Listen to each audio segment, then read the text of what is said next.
Pagpasok ko nga kanina sa trabaho ko, inabutan ko to. Muntik nang itapon ng mga na-steward na naglilinis.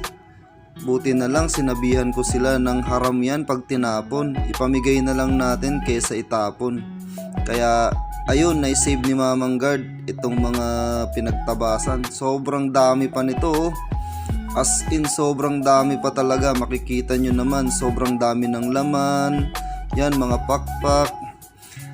Solid to pang adobo kaysa itapon, di ba?